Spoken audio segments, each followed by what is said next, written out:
नमस्कार, मैं हूं आशुतोष और आप देख रहे हैं सत्यहिंदी.com। सत्यहिंदी.com के खास कार्यक्रम आशुतोष की बात में आपका स्वागत है। आज दरअसल हम आपको लिए चलते हैं अमेठी, उत्तर प्रदेश की वो लोकसभा कॉन्स्टिट्यूएंसी जिसको लेकर पिछले दिनों काफी बवाल मचा था। इस बात को लेकर पहले तो इस बात को लेकर बवाल मचा कि क्या राहुल गांधी अमेठी से चुनाव लड़ेंगे या चुनाव नहीं लड़ेंगे, क्योंकि वहां से स्मृति ईरानी पिछली बार राहुल गांधी को हरा के मेंबर ऑफ पार्लियामेंट बनी थी। और जब राहुल गांधी ने वहां से न लड़ने का फैसला किया तब बवाल इस बात पर मचाया स्मृति ईरानी ने कि दरअसल राहुल गांधी अमेठी छोड़ के भाग गए हैं। अब वहां पे स्मृति ईरानी मजबूती से चुनाव लड़ने की कोशिश कर रही हैं, लेकिन उनके सामने राहुल गांधी ना होकर बल्कि राहुल गांधी के कैंपेन मैनेजर कह लें या नेहरू गांधी के परिवार के करीबी कह लें, किशोरी लाल शर्मा वहां से चुनाव लड़ रहे हैं। स्मृति ईरानी बार बार यही कह रही कि राहुल गांधी तो भाग गए, राहुल गांधी तो भाग गए, और अपने पीए को उन्होंने चुनाव के लिए छोड़ रखा है। लेकिन इस वक्त अमेठी में क्या हाल है, क्योंकि चुनाव होता है, बड़े बड़े दिग्गज अक्सर धूल खा जाते हैं और उनको समझ में नहीं आता चुनाव क्यों हार गए और क्यों चुनाव जीत गए। और कभी कभी वो लोग जो राजनीति में बहुत ही लाइट वेट माने जाते हैं वो बड़े बड़े दिग्गजों को जो है वो परास्त कर देते हैं।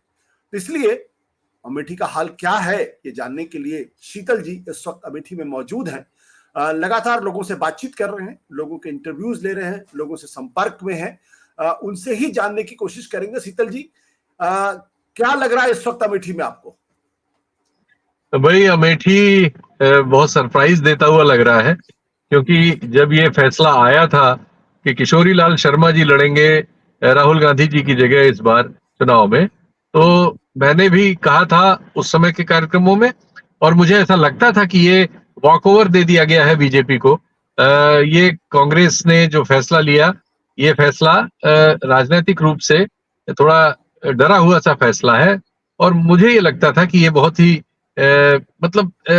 मुझे लग रहा था बीजेपी आराम से ये सीट अब स्मृति ईरानी के नेतृत्व में जीत जाएगी।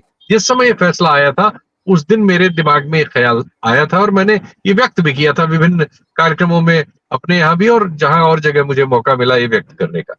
लेकिन अब मैंने ये सोचा था कि इसको देखने के लिए मैं करीब 1 हफ्ते बाद या 4-5 दिन बाद अमेठी आऊंगा और इसको जज करने की कोशिश करूंगा कि दरअसल जमीन पे हुआ क्या है। तो आज जो मैं आज निकला हूं, अब मुझे उस अपने निर्णय को फेरबदल करना पड़ेगा, और मैं ये कह सकता हूं कि अब यहाँ मुझे बहुत कड़ा मुकाबला दिख रहा है। मैं जो सोच रहा था उससे उलट है चीजें। इस समय मैं ये तो नहीं कह दूंगा कि कौन जीत रहा है, लेकिन मैं ये जरूर कहूंगा कि किसी के लिए भी ये चुनाव अब आसान नहीं बचा है अमेठी में, चाहे वो कांग्रेस हो और चाहे भारतीय जनता पार्टी हो। और जैसा केएल शर्मा जी के बारे में समझा जा रहा था कि वो एक तरह से एक डमी प्रत्याशी आए हैं और मुकाबला कर पाएंगे कि नहीं कर पाएंगे, वो नहीं हो रहा है। वो सब जगह कुछ इसकी वजह ये भी है कि जो समाजवादी पार्टी और कांग्रेस का गठबंधन है जी, उसकी यहाँ पे राजनीतिक उपस्थिति जो है वो बहुत मजबूत है। दरअसल 5 विधानसभाओं में 2 विधानसभाओं में उनके एमएलए थे। ये और बात है कि इस समय वो दोनों जो है एक तो पूरी तरह से बीजेपी के साथ चले गए और एक आधी तरह से बीजेपी के साथ, लेकिन जो उनका मतदाता समूह वर्ग है वो वहां कायम है। उसी तरह बीजेपी का भी मतदाता समूह वर्ग अपने ओरिजिनल स्थलों में कायम है। फर्क ये आ रहा है कि जहां कांग्रेस और समाजवादी पार्टी के भीतर किसी किस्म की बिकरिंग नहीं दिख रही है इस फैसले से, कोई आपस में तनाव कहीं नहीं है, कोई लड़ाई नहीं है, वहां बीजेपी के खेमे में से मुझे कम से कम 3-4 जगहों से यह सूचना मिली है कि उनके कम से कम 2 विधायक इस चुनाव में लगभग हिस्सेदारी नहीं कर रहे हैं, या कर रहे हैं तो विरोध कर रहे हैं अपने समर्थकों के द्वारा अंदर से। एक जो अमेठी राजघराने के प्रमुख है जो आजकल बीजेपी में है, संजय सिंह, उनके बारे में भी कई लोगों ने मुझे कहा, मैं कोशिश कर रहा था मिलने की लेकिन वो है नहीं तो मुलाकात नहीं हो पाई। तो ये हुआ कि वो भी स्मृति ईरानी जी से प्रसन्न नहीं है, उनकी अप्रसन्नता भी है। और बीजेपी का जो कार्यकर्ता है, अभी एक कार्यकर्ता से मेरी बातचीत हुई, मैं तिलोई में हूं मैं इस समय, तिलोई 5 में से 1 विधानसभा है जहां बीजेपी का एमएलए है, और बीजेपी के एक सक्रिय कार्यकर्ता से, मंडल पदाधिकारी से बातचीत हुई। ऑन कैमरा तो उसने खूब शेखियां वैसे ही बघानी जैसा कोई भी नेता अपने पार्टी के पक्ष में कहता है, लेकिन ऑफ कैमरा उसने फिर आधे घंटे बात की, चाय वाय पिलाई, खाना खिलाना चाहता था, और उसने सारी सिर्फ शिकायतें दर्ज कराई मुझसे अपने नेतृत्व के बारे में।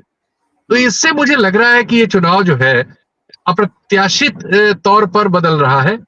अब ये कहां तक जाएगा और नतीजों में क्या उलटफेर भी करेगा, आने वाले दिन इसको तय करेंगे। लेकिन आज इतना मैं कह सकने की हालत में बिल्कुल हूं कि अब ये बहुत कड़ा मुकाबला है दोनों के बीच। केएल शर्मा कोई अब डमी प्रत्याशी नहीं है। केएल शर्मा एक गंभीर चुनौती है स्मृति ईरानी को इस चुनाव में, ये मैं बड़े दावे से कह सकता हूं। बट शीतल जी, स्मृति ईरानी तो बड़ी फॉर्मिडेबल कैंडिडेट हैं, राहुल गांधी को हरा के आई हैं, केंद्र के अंदर मंत्री हैं, राजनीति में आने के पहले सेलिब्रिटी थी, घर घर तक उनकी पहचान थी। तो ऐसा क्या हो रहा है कि किशोरीलाल जैसे कैंडिडेट उनको गंभीर चुनौती दे रहे हैं? लोग उनके बारे में क्या कह रहे हैं? दरअसल जो आपने पिछली उनकी विशेषताएं बताई वो सब सही है। उसमें एक विशेषता जो नई जुड़ी, यानी वो सांसद नहीं थी इसके पहले, बाकी सब थी। जब सांसद होके 5 साल उनका कार्यकाल यहाँ गुजरा, उससे जो प्रभाव पड़ा और उससे जो कार्यकर्ताओं वगैरह में और दूसरे दल के विधायकों वगैरह से जो उनके रिश्ते बने और सरकार से जो रिश्ते बने, उसमें जो है मुझे लगता है कि वो उतनी सफलता प्राप्त नहीं कर सकी जैसी सफलता जीवन में उन्होंने अर्जित की है और राजनीति में अर्जित की है। और जिस तरह से वो प्रखर वक्ता भी है और मतलब आप कह सकते हैं कि चीजों को अपनी ओर खींच लेने के आकर्षण सामर्थ्य है उनमें।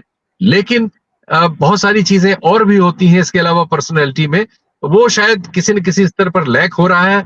और उससे यहाँ का जो संगठन अमेठी का है उनकी पार्टी का, उसमें उनको उतनी सहमति प्राप्त नहीं है जैसी चुनाव के वक्त कम से कम किसी भी उम्मीदवार को जरूरी होती है। और ये चीज बहुत मैटर करती है चुनाव में।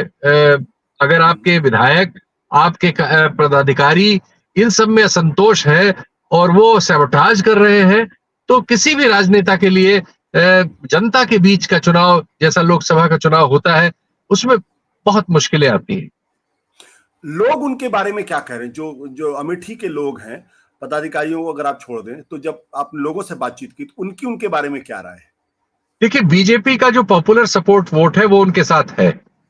मैंने पाया ईबीसी में, मेरे पास बहुत सारे सैंपल्स हैं, ईबीसी जो है यानी नॉन यादव जो बैकवर्ड कम्युनिटी है और ऐसे बैकवर्ड जो इकोनॉमिकली बहुत वीक है, उन सब में बीजेपी विद्यमान है। बीजेपी ने जो इसमें सेंध लगाई थी दलितों के उस हिस्से में जो नॉन जाटव है और ओबीसी के उस हिस्से में जो नॉन यादव है, वो उनकी उपस्थिति मुझे सब जगह मिली है। यानी बीजेपी को अपना वोट मिल रहा है। इसीलिए मैं कह रहा हूं कि ये मुकाबला बहुत कड़ा है, इसलिए कि बीजेपी को भी अपना वोट मिल रहा है। लेकिन बीजेपी की समस्या ये हो रही है कि बीजेपी का जो एक घोषित समर्थक वर्ग सवर्ण जातियों में था, जो वोकल सेक्शन भी है, जिसको समाज में आर्थिक हितों में भी जिसकी हिस्सेदारी दूसरों से ज्यादा है और जिसकी मांग भी उससे ज्यादा इसी वजह से होती है, उसमें असंतोष है। और आश्चर्यजनक रूप से ये वो हिस्सा है जिसमें से ये इस कॉन्स्टिट्यूएंसी की विशेषता के तौर पर मैं कह सकता हूं, बाकी राज्य में ऐसा नहीं है, तो उसमें से बहुत बड़ा हिस्सा जो है इस बार उनके साथ नहीं है। वो हिस्सा मैं बहुमत का तो नहीं कहूंगा, लेकिन एक अच्छा खासा मत है सवर्ण जातियों में से जो उनकी उम्मीदवारी को पसंद नहीं कर रहा है।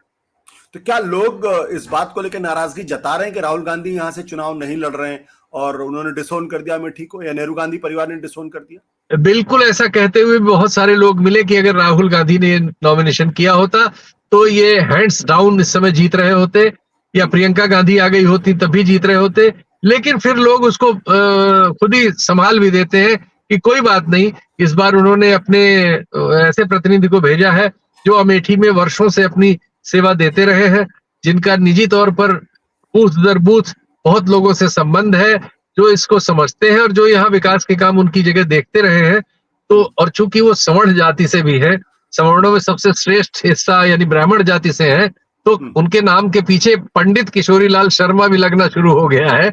और यही चीज है जो मुझे लगता है कि उनके लिए दिक्कत कर रही है, आने वाले दिनों में स्मृति ईरानी के लिए दिक्कत करेगी, क्योंकि जो सवर्ण जातियों का समर्थक वर्ग बीजेपी के साथ रहा है, वो एक बहुत महत्वपूर्ण कड़ी है उनकी सफलता में।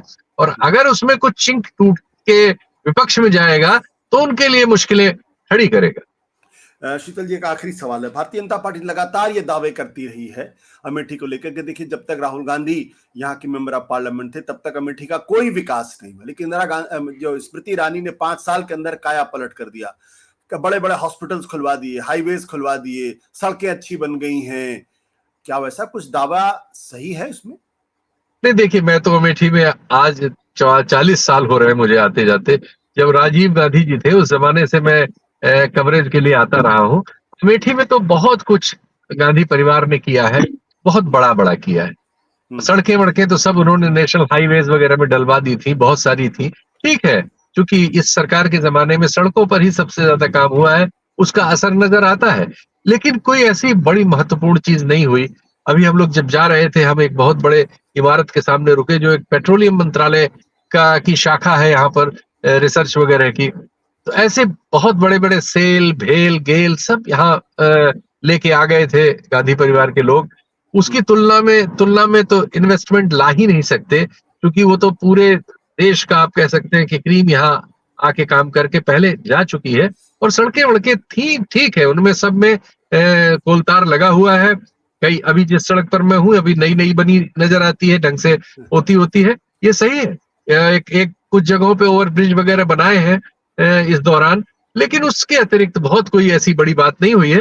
बाकी जो उनकी अपनी योजनाएं हैं, लोगों को घर देना, सिलेंडर देना, शौचालय देना, उन सब पर काम हुआ है, बिल्कुल हुआ है।